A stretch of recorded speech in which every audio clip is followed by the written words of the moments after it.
monde, je me nomme Maxime et je suis l'instigateur de cette chaîne YouTube qui est consacrée au merveilleux jeu qui est Magic the Gathering. Donc la question à se poser c'est qu'est-ce que Magic? Magic est un jeu de cartes à collectionner où chacun des joueurs s'affronte dans le but de s'anéantir mutuellement. Vous allez jouer le rôle d'un sorcier ayant 20 points de vie et vous allez affronter un autre sorcier ayant le même nombre de points de vie que vous.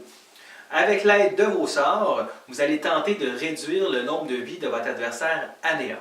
Pour ce faire, chacun des joueurs vont se constituer un deck de 60 cartes généralement, ce qui va constituer la base de sorts à invoquer pendant la partie. Vous allez voir plusieurs vidéos après celle-ci et je vais tenter de vous mettre des mises en situation bien concrètes pour mettre en lumière les concepts théoriques que je vais vous expliquer.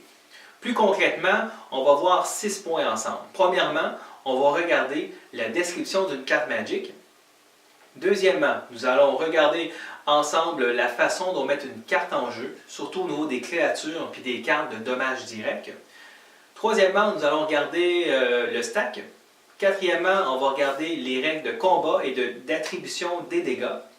Cinquièmement, on va regarder les phases de jeu. Et sixièmement, nous allons regarder les différentes zones de jeu.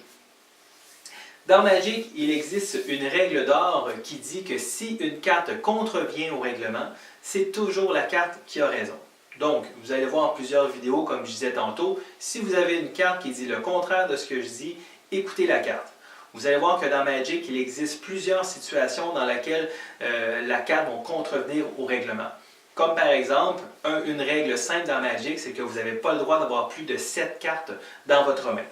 Par contre, il y a une carte qui se nomme Power Reliquary qui permet aux joueurs de ne pas avoir de maximum de cartes dans sa main. Donc, vous pouvez en avoir 30, il n'y a aucun problème.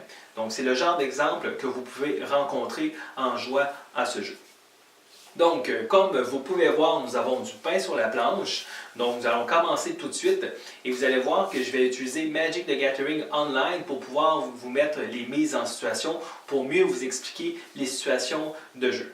Donc, sans plus tarder, nous y allons tout de suite et c'est bon visionnement!